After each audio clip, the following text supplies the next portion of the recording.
Hello students, men's education online classes में आप सभी का बहुत बहुत स्वागत है। आज आप सभी स्टूडेंट्स को क्लास 10th एनसीईआरटी का जो संस्कृत है उसका प्रथम पाठ शुचि पर्यावरणम, इसके समस्त अभ्यास प्रश्नों को हम कंप्लीट यहाँ पर करने वाले हैं। आइए स्टार्ट करते हैं। सर्वप्रथम हम इसमें कंप्लीट करेंगे एक पदेन उत्तरम लिखत, यानी कि एक शब्द में हमें उत्तर लिखना है और उसके बाद में एक वाक्यन यानी कि पूर्ण वाक्यन वाले आंसर हम इसमें कंप्लीट करेंगे। फर्स्ट आपका जो क्वेश्चन है ये इस प्रकार है, देखिएगा यहाँ पर अत्र जीवितम कीदृशम जातम। अत्र अर्थात यहाँ पर जीवितम जीना, कीदृशम किस प्रकार का, जातम हो गया है, यहाँ जीना कैसा हो गया है। तो उत्तर में आपको लिखना है दुर्वहम, यानी कि यहाँ पर जीना दूभर हो गया है, दुष्कर हो गया है, कठिन हो गया है। अत्र जीवितम दुर्वहम जातम प्रकृतिरेव शरणम शुचि पर्यावरणम, यहाँ पर जीना दूभर हो गया है, इसलिए पर्यावरण ही एकमात्र सहारा है। तो यहाँ उत्तर में आपको एक शब्द इसमें लिखना था जो कि दुर्वहम आंसर हो जाएगा। इसके बाद में नेक्स्ट जो क्वेश्चन है उस पर आप ध्यान देंगे। देखिएगा, अनिशम महानगर मध्य किम प्रचलति, तो इसमें कालाय सचक्रम लिखना है। अनिशम मतलब होता है दिन रात, महानगर मध्य अर्थात महानगरों के मध्य,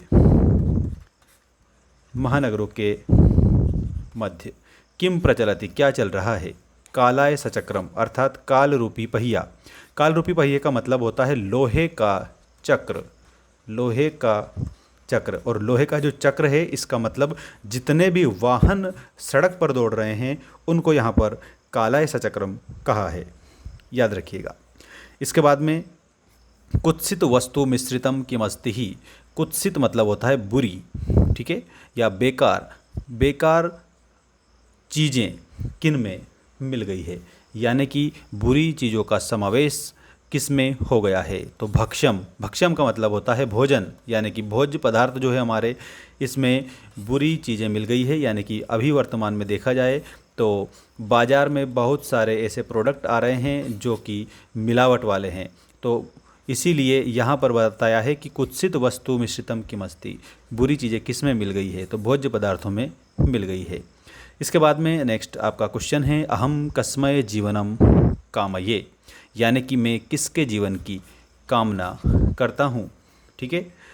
तो यहाँ पर लिखना है मानवाय, हम मानव की यहाँ पर अच्छे जीवन की कामना करते हैं, सभी का जो जीवन है वो अच्छा हो, सभी के जीवन में उनकी समस्त प्रकार की उपलब्धियाँ उन्हें प्राप्त हो, ऐसी हम कामना करते हैं। और पर्यावरण शुद्ध हो ये भी हम कामना करते हैं, शुचि पर्यावरणम, यानी कि पर्यावरण हमारा शुद्ध हो, हमारा पर्यावरण के साथ साथ हमारा मन भी शुद्ध हो, ये भी आपको याद रखना है। तो अहम कस्मय जीवनम कामये, मैं किसके जीवन की कामना करता हूँ, तो मानवाय आपको इसमें याद रखना है कि हम मानव के जीवन की कामना करते हैं। केशाम माला रमणीय, किस प्रकार की माला है जो रमणीय अर्थात सुंदर लग रही है। तो ललित लता नाम, ललित मतलब सुंदर, लता नाम सुंदर लताओं की जो माला है वो बहुत ही अच्छे से देखने में मन को एक तरीके से प्रसन्न कर देती है। तो यहाँ पर सुंदर सुंदर लताओं की माला रमणीय अर्थात शोभायमान हो रही है, ऐसा आपको याद रखना है। इसके बाद में आता है हमारा नेक्स्ट जो क्वेश्चन है वो, नेक्स्ट क्वेश्चन कौन सा है यहाँ पर आप ध्यान रखिएगा। अधोलिखित प्रश्नानाम उत्तराणि संस्कृत भाषायाम लिखत, यानी कि आपको ये एक वाक्य में उत्तर देना है सभी स्टूडेंट्स को। पहला प्रश्न है कवि किमर्थम प्रकृते शरणम इच्छति, यानी कि कवि जो है प्रकृति की शरण क्यों चाहता है। तो अत्र धरातले जीवितम दुर्वहम जातम, यहाँ पर धरातल पर जीवन दुर्वह अर्थात कठिन हो गया है, ठीक है। अतः कवि प्रकृते शरणम इच्छति, इसलिए कवि प्रकृति की शरण में जाना चाहता है।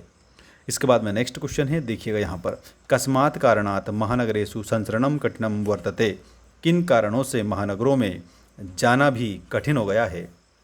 तो महानगरेषु वाहनानाम अनंतः पंक्तियाँ सन्ति ही, महानगरों में वाहनों की अनेक पंक्तियाँ हैं। अस्मात् कारणात् इन कारणों से, तत्र वहाँ पर संचरणम, संसरणम संचरणम दोनों शब्द आप इसमें लिख सकते हो, संसरणम कठिनम वर्तते। यहाँ देख सकते हैं कि महानगरों में बहुत प्रकार की जो मोटर गाड़ियाँ हैं वो आपको देखने को मिलती है, पंक्तियों में है, लाइनों में है और जाम लगा हुआ है। इस कारण से वहाँ पर एक स्थान से दूसरे स्थान पर जाना भी कठिन हो गया है, ऐसा आपको याद रखना है। अस्माकं पर्यावरणे किं किं दूषितम अस्ति, हमारे पर्यावरण में क्या क्या दूषित हो गया है। अस्माकं पर्यावरणे वायुमंडलम जलम भक्ष्यम धरातलम च सर्वम दूषितम अस्ति, हमारे पर्यावरण में हमारा वायुमंडल दूषित हो गया है, जल दूषित हो गया है, भोज्य पदार्थ दूषित हो गए हैं और धरातल भी हमारा जो है ये दूषित हो गया है। चा सर्वम आदि सभी दूषित हो गए हैं। नेक्स्ट देखिएगा, कवि कुत्र संचरणम कर्तुम इच्छति, यानी कि कवि कहाँ पर जाने की इच्छा करता है। तो आपको याद रखना है कवि एकांते, एकांत मतलब कि जहाँ पर कोई ना हो वो एकांत होता है। ठीक है, कवि एकांते कांतारे, कांतारे का मतलब होता है जंगल। ठीक है, याद रखिएगा, जंगल या फिर वन या फिर विपिन या फिर काननम, ये इसके पर्यायवाची शब्द हैं। तो कवि एकांते कांतारे क्षणम अपि, कुछ क्षण ही, संचरणम कर्तुम इच्छति, कुछ क्षण ही जाने की इच्छा करता है। तो कवि एकांते कांतारे क्षणम अपि संचरणम कर्तुम इच्छति आपको लिखना रहेगा। इसके बाद में नेक्स्ट क्वेश्चन देखिएगा, यहाँ पर स्वस्थ जीवनाय कीदृशे वातावरणे भ्रमणीयम। स्वस्थ जीवनाय अर्थात स्वस्थ जीवन के लिए कीदृशे वातावरणे, किस प्रकार के वातावरण में भ्रमणीयम भ्रमण करना चाहिए। तो यहाँ पर स्वस्थ जीवनाय, स्वस्थ जीवन के लिए खग कुल कलरव कूजिते वन प्रदेशे। खग मतलब पक्षी, कुल मतलब समूह, कलरव मतलब बोलना। ठीक है, बोलना या कूजन करना या ना चहचहाना। ठीक है, तो स्वस्थ जीवन के लिए जहाँ पर पक्षी जो है, पक्षियों का जो समूह है वो कुंजन कर रहा है, कूज रहा है, चहचहा रहा है, ऐसे वन प्रदेश में अर्थात शुचि अर्थात शुद्ध प्राकृतिक, जिसमें जैसे ऐसा वातावरण जो प्रकृति के द्वारा निर्मित किया है, वातावरण है भ्रमणीयम, वहाँ पर भ्रमण करने की इच्छा करते हैं। तो स्वस्थ जीवन के लिए ऐसे स्थान पर जाना चाह रहा है कवि जहाँ पर पक्षी बोल रहे हो और जहाँ पर प्राकृतिक शुद्ध वातावरण हो, इस स्थान पर कवि जाने की इच्छा करता है। चलिए अगला क्वेश्चन देखते हैं। अंतिमे पद्यांशे कवे का कामना अस्ति। तो मानवाय जीवनम कामये, अहम मानवाय जीवनम कामये, नौ जीवन मरणम, इस प्रकार से पद आया था। तो आपको लिखना है अंतिमे पद्यांशे कवे मानवाय शांतिपूर्ण जीवनस्य कामना अस्ति। यहाँ तक भी आप लिख सकते हैं। ठीक है, और अगर इसको थोड़ा सा और आगे बढ़ाएं तो येन पाषाणी सभ्यता निसर्गे स्यात्, जहाँ पर जो पाषाणी जो सभ्यता है, ठीक है, वो ना मिली हो, ऐसे स्थान पर वो सभी जो लोग हैं वो रहें, इस प्रकार से भी कामना करी है। देखिएगा, वापस मैं इसको रिपीट कर रहा हूँ। अंतिमे पद्यांशे कवि मानवाय शांतिपूर्णस्य जीवनस्य कामना अस्ति, शांतिपूर्ण जीवन की कामना करता है। येन पाषाणी सभ्यता निसर्गे समाविष्टा न स्यात्, जहाँ पर पत्थर जैसी सभ्यता नहीं मिली हो, इस स्थान पर वो क्या करते हैं, जाना चाहते हैं। याद रखिएगा आप सभी स्टूडेंट्स। इसके बाद में यहाँ पर हमारा संधि विच्छेद कुरुत वाला जो पोर्शन है उसका भी हम संपूर्ण आंसर आपको बता रहे हैं। अच्छे से आप सभी स्टूडेंट्स याद रखिएगा और अपनी किताब में फिल भी कर लीजिएगा। जहाँ पर जो फिल इन द ब्लैंक्स के रूप में संधि हमारी बुक में दे रखी है, तो फिल इन द ब्लैंक्स के तौर पर आप उनको क्या करेंगे, फिल कर लेंगे। देखिएगा, प्रकृति ही प्लस एव, तो यहाँ पर आपका बन जाएगा ये शब्द प्रकृति रेव, शात प्लस ना प्लस एव, तो शान नेव बनेगा। तो आपको ये और ये शब्द फिल करना है।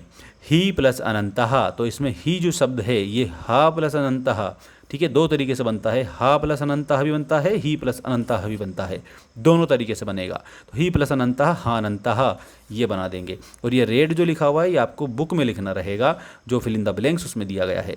देखिएगा, बहि प्लस अंतः प्लस जगति ही, तो बहिर अंतर जगति ही, इसका मतलब अंदर और बाहर, यानी कि हमारे मन में भी शुद्धता होनी चाहिए, ठीक है, और हमारे वातावरण में भी शुद्धता होनी चाहिए, ऐसा आपको याद रखना है। अस्मात् प्लस नगरात, तो अस्मन नगराद, ठीक है, ये अस्मात् लिखना है आपको। इसके बाद में सम प्लस चरणम, तो संचरणम, और धूमम प्लस मुंचति, तो धूमम मुंचति। अब आपको यहाँ पर एक बात और मैं बता देता हूँ, याद रखिएगा सभी स्टूडेंट्स। तो यहाँ जो आप लोगों को प्रकृति प्लस एव, प्रकृति रेव विसर्ग संधि, शात प्लस ना प्लस एव शान नेव व्यंजन संधि, ही प्लस अनंता हानंता स्वर संधि, बहि प्लस अंतः प्लस जगति ही, तो बहिर अंतर जगति ही, यानी कि इसमें भी विसर्ग संधि है। इसके बाद में अस्मात् प्लस नगरात, तो इसमें व्यंजन संधि है। सम प्लस चरणम, इसमें भी आपकी व्यंजन संधि है। और इसके बाद में धूमम प्लस मुंचति, इसमें भी आपकी व्यंजन संधि है। लेकिन यहाँ पर सिर्फ फिल इन द ब्लैंक्स आपसे पूछे हैं तो हमने सारे फिल इन द ब्लैंक्स संधि रूपी आपको बता दिए हैं। इसके बाद में नेक्स्ट जो फिल इन द ब्लैंक्स है उसको आप देखिएगा, ध्यान से देखिएगा। ये अव्यय शब्द हैं। इसमें अव्यय शब्द ऐसे शब्द होते हैं जिसमें किसी भी प्रकार का कोई परिवर्तन नहीं होता है। तो ये सारे अव्यय शब्द हैं। इसके माध्यम से हमें ये फिल इन द ब्लैंक्स को फिल करना था, जहाँ पर मैंने रेड अक्षर में इनको फिल कर दिया है आप सभी स्टूडेंट्स के लिए। देखिएगा, इदानीम वायुमंडलम, तो आपको फिल इन द ब्लैंक्स में भ्रशम लिखना था। भ्रशम प्रदूषितम अस्ति, यानी कि यहाँ पर वायुमंडल बहुत ज़्यादा प्रदूषित हो गया है। अत्र जीवनम दुर्वहम अस्ति, इसमें अत्र लिखना था, यहाँ जीना दूभर हो गया है। नेक्स्ट देखिएगा, प्राकृतिक वातावरण क्षणम अपि लाभदायकम भवति, प्राकृतिक वातावरण में क्षण भर के लिए भी जाना लाभदायक होता है। पर्यावरणस्य संरक्षण एवं प्रकृतेः आराधना, इसमें एव का प्रयोग आपको लिखना है। तो पर्यावरण संरक्षण ही प्रकृति की आराधना है। समस्य सदुपयोग करणीय, तो सदा हमेशा समय का सदुपयोग हमें करना है। और भूकंपित समये बहिगमनम एवं उचितम भवति ही, यानी कि भूकंप के समय हमें बाहर जाना उचित होता है। यानी भूकंप जब आता है तो हमें घर से बाहर खुले स्थान पर चले जाना चाहिए, ऐसा याद रखना। यत्र हरितिमा, जहाँ पर हरियाली है, तत्र शुचि पर्यावरणम, वहीं पर पर्यावरण शुद्ध है। ये आपको यत्र तत्र अव्यय शब्द का प्रयोग इसमें करना था। और ये जितने भी शब्द आप लोगों के लिए यहाँ पर लिखे हुए हैं ये सारे अव्यय शब्द हैं। ये बात आप सभी स्टूडेंट्स गांठ बांध कर याद रखेंगे। भ्रसम, यत्र तत्र, अत्र, अपि, एव, सदा, बहिः, ये शब्द सारे अव्यय शब्द हैं। ये बात आपको अच्छे से याद रखना है और आप सभी स्टूडेंट्स इसी तरीके से पढ़ते रहें और आगे बढ़ते रहें। Thanks for watching, take care all of you, all students, best of luck for your examination.